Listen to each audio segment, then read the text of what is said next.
Hey guys, welcome to a new video. So this is weigh-in video, my Sunday weigh-in. So my goal for the near future is to have my Sunday weigh-in uploaded on Monday. As you guys can tell, I've kind of been failing at that because I'm just taking it easy in January. I just feel like I need a little bit of a mental health break from filming, and that's fine.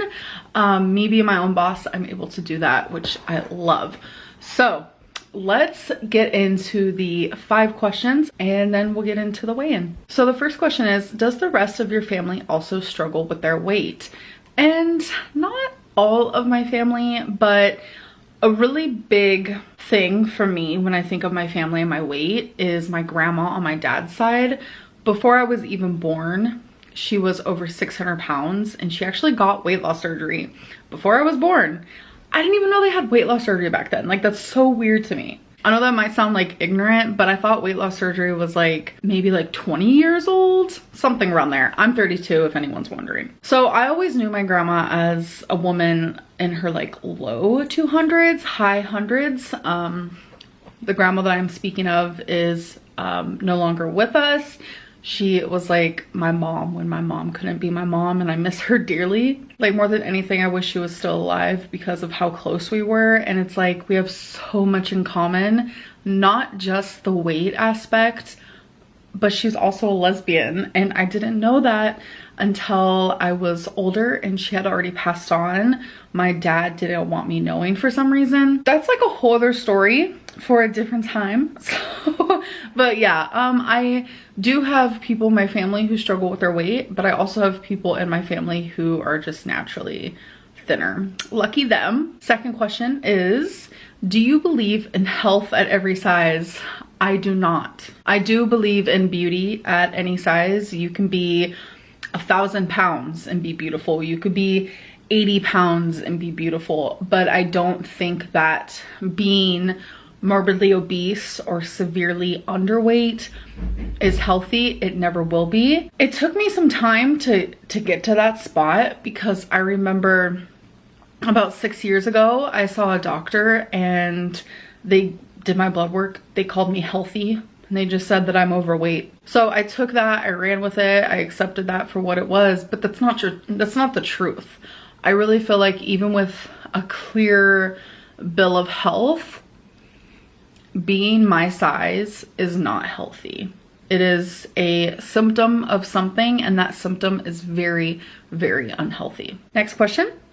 You don't drink much water. What are you drinking then? Are you ordering fountain drinks anymore? No, I'm actually not ordering fountain drinks anymore. I'm drinking a lot of this. I'm drinking a lot of A&W Zero Sugar Root Beer.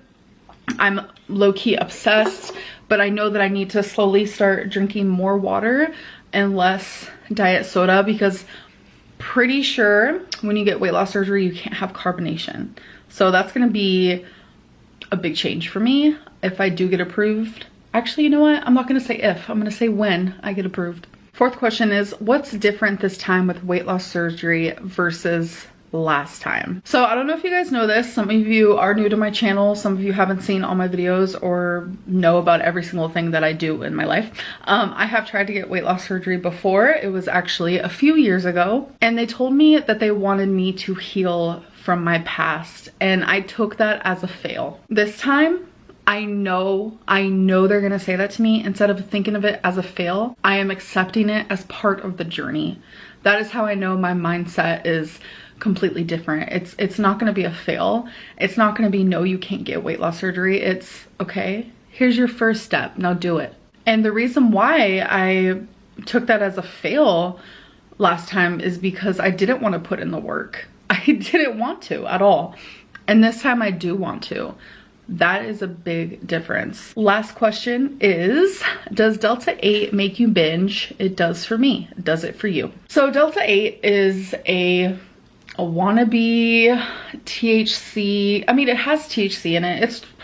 I don't want to get into details, but it's just legalized like marijuana, kind of. And yes, I actually had to quit, and that was hard for me because I think I kind of started to rely on it. I woke up and I was excited to take one, and I couldn't go to bed without one. It was becoming a crutch. When I had anxiety or things felt heavy, I would take one, and it was becoming sort of an addiction. I feel like anything could be an addiction. We don't have to discuss that right now, but I have quit. I no longer take Delta 8 anymore because it was causing my binging to get way worse, because I was getting to a point where I was getting pretty high, and like I would just mindlessly eat and eat and eat all day. So I guess it's time that I share with you guys when I said that the first week of Ozempic did not work for me. And the reason why is because I was taking a lot of Delta 8. And like I said, it was like, I was obsessed with it. I relied on it. I relied on it a lot. And I wouldn't really film while high. Actually, I might have a couple times, not many, but I ended up quitting Delta 8 while taking Ozempic. And I think that was a really big thing that also helps, because Delta 8 was making me so freaking hungry, and then like stopping it plus starting Ozempic, it was very helpful. But I have not done Delta 8 in, it's gonna be almost a week, and yeah, it's just, it's sad because I do enjoy it, you know, I do. It's so relaxing, and it makes you feel good, but it's not worth it because it made me feel sluggish. It made me feel hungry. It made me not really do the things I was supposed to do. What I'm trying to say is it wasn't productive. Like, it wasn't causing me to be productive in my life in any sort of way. And I know that I took Delta 8 on live stream, and I kind of regret that because I don't know, live streams make me feel like really anxious, and I get in a weird headspace, and I get put on the spot with like harassment and things that I don't want to talk about. And then like, I just get so overwhelmed that sometimes I say and do things that I don't agree with. I don't know what I'm saying. What I'm trying to say is, I think that by no longer taking Delta 8, it is going to drastically help me. And I already feel that in the last few days, it has helped me because I haven't been binging. And since that was my last question, that kind of is going into how this last week has been. My main focus is not to binge. That is all I'm worried about. I really want to see, am I binging or am I a food addict? I have always said that I have binge eating disorder. I was diagnosed with binge eating disorder, but was I misdiagnosed? Because am I just a food addict? I think of this, I've been thinking a lot of addiction lately, you know, with like my family, sorry. I grew up in foster care because my parents were drug addicts, and my mom's been sober for almost 7 years, and it's beautiful. And my dad is still in his addiction, and this is hard for me to say, and you guys have been saying I need to be more open, because I feel like I've lost that side of me. I'm not as open as I used to be. I try to be, but it's hard. But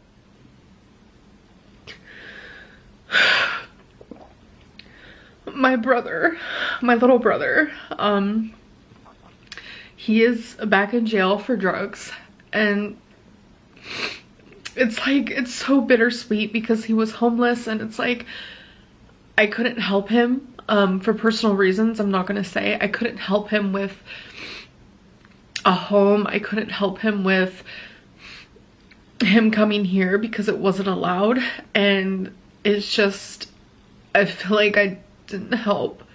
I tried, you know, I would pay for his food a lot and stuff, and I don't want to say too much about his personal information and stuff and what he's going through, but right now this is also something that I'm going through, and I know that sounds selfish and I'm not trying to be. It's just, this is like such a,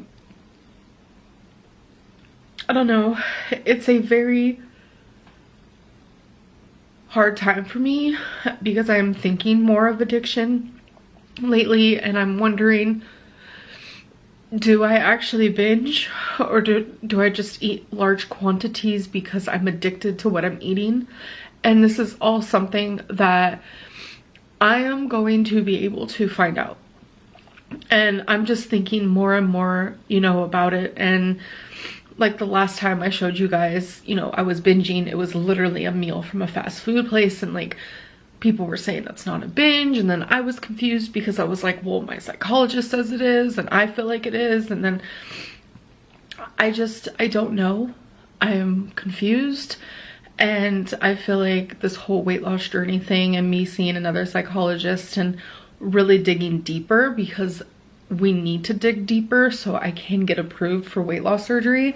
I think I'm gonna be coming to a lot of memories and situations and things that I don't know if I want to talk about and absorb and process and think about, but I have to. And so when I sit here and say I don't want to binge, I guess that's just what I'm used to saying, and what I really mean by that is I don't want to eat when I shouldn't. And that is just the easiest way for me to explain it right now, because I always considered me binging when I'm eating large quantities of food when I shouldn't be eating them. That's what that felt like to me. And I don't know, I want to figure this out, and it's like, am I like my parents? Did I just choose a different outlet, you know? And it's like, my brother, he is an addict, but he chose drugs. Well, drugs chose him, you know? And it's like, I think of my mom, and she is so inspiring. It's because it's like, I remember how things were when I was younger. They were scary, and the things that she did and the things that she went through, it was scary. And I never, as sad as this is, I never thought that she would change, ever. And it's like, she's over 7 years clean, and it's like, she's inspired me.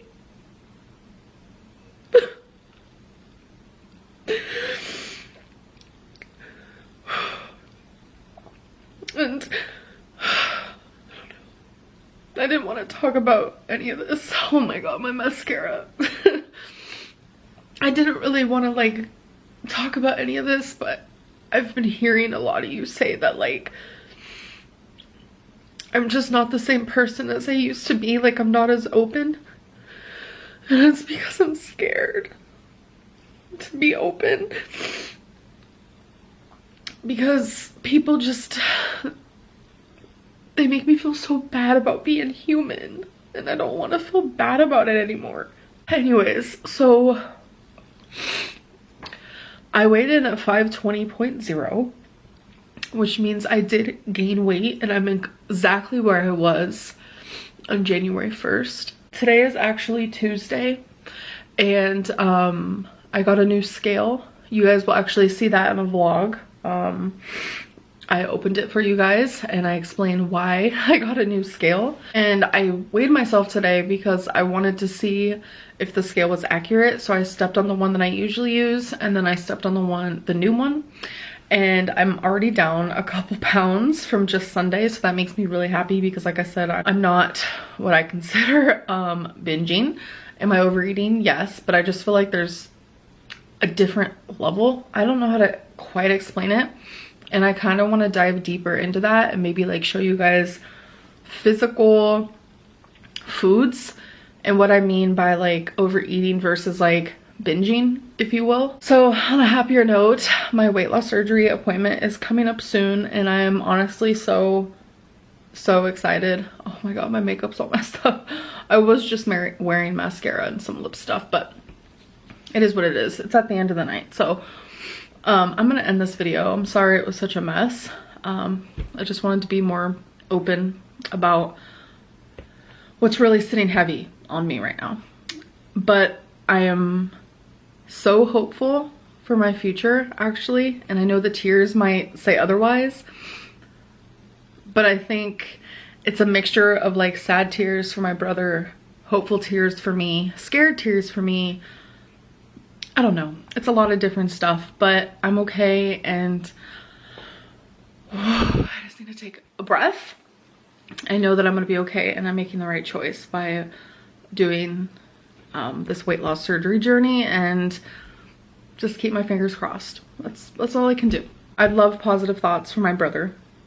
Anyways, I'm gonna go. Hope you guys enjoyed this video, and I'll see you in my next one. Bye.